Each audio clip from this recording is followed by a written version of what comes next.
Hello everyone, welcome to Wednesday Wisdom. We have a very special guest with us today. My name is Antonin Vezina-Beaulieu. I actually work in Quebec in the Maritimes for ZooMed. I'm here to talk about a special fish.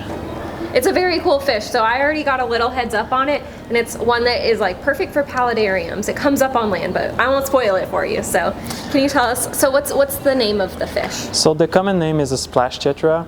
I'm gonna talk specifically about the Copello arnoldi, which is it's a fish that live from the Orinoco to the Amazon River. It lives in shallow streams. What's very particular about this fish, it breeds outside of the water, so they actually jump on leaves, and the female layer eggs. They'll jump multiple times until they reach about 100 eggs, and the male will fertilize it. And So they'll jump up, lay a few eggs, and then go back down, and then jump up until they've reached like the number of eggs that they want. Exactly. Oh, exactly. Wow. So, but afterward, usually the male stay just below his nesting place, and he will splash the eggs with his tail to keep them humid.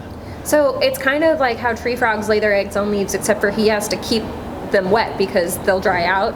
Exactly. Okay, Yeah. and so he actually jumps up on land and will splash them, and then jump back in? How long can he stay? So he's gonna jump. Usually they jump up to 10 maximum 10 centimeter height, and they'll just To a leaf that's 10 centimeters. Yeah, sorry, above to a the leaf water. that is 10 centimeter height, and they'll stick on this leaf. They can stick up for 10 seconds at a time. So that's why they probably have to keep jumping down and jumping back, because that's it. Okay. If they stay too long.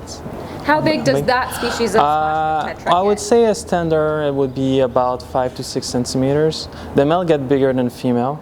What group size of male and female do you recommend, and in what size tank on average? I would say the best for them would be a group of 8 in a 20-gallon aquarium about. For They sure, like if you being can. in groups. They love being groups. Okay. They are not aggressive. They can live with other fish, no problem.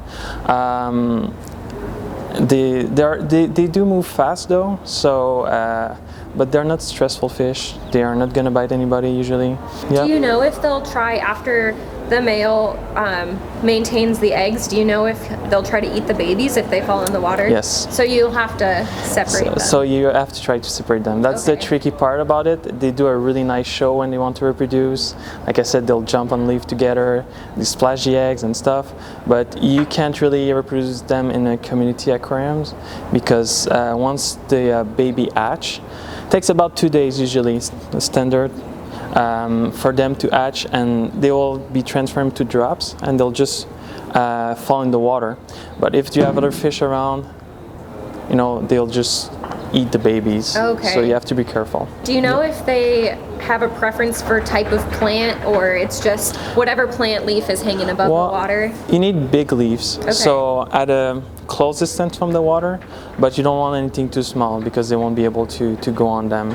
You need something that is a little bit robust. So yeah, that's it. You can either, even if you have just an aquarium and your water level is not at maximum, you can have some submergible plants that grow outside of the water. Okay. And if they make big leaf, they will use it too. So, but if like you a use pothos, maybe? pothos, Okay. if you use it from outside of the water, would work great. I would Okay. say, yeah. And then could you tell us a little bit about the water temperature, and do they Yeah. like acidic or basic water? Yeah, well, basically they like acidic water. Okay. So I would say, well, if you can keep your water between like 6 and 7, that would be great. They like temperature between 25 and 28, so about 26, 27 is great. They like darker water. If you can put some almond leaves, catappa leaves, Or mopani maybe, wood yeah. or stuff like this, they'll be happy for sure. And then, so this species in general is just really fascinating. I think that you already listed a lot of fun facts, but if you could list one more fun fact about them, do you have any off the top of your head? Well, it's all about the behavior.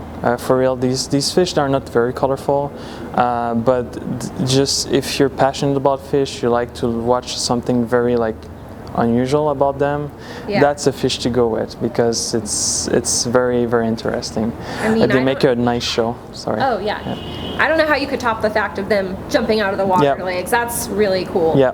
So. But like, despite of that, that's the main reason usually why people get them is because they really do behave strangely when differently when they want to mate. Yeah. Oh, and I forgot to ask actually. What do you feed them? Oh yeah. Well, they can eat either little flies. Little insects. They can so eat they're invertebrate. Yeah. Yes. Yes. They are easy to feed, so you can give them flakes. Frozen food, they're really easy to feed. Oh, very cool.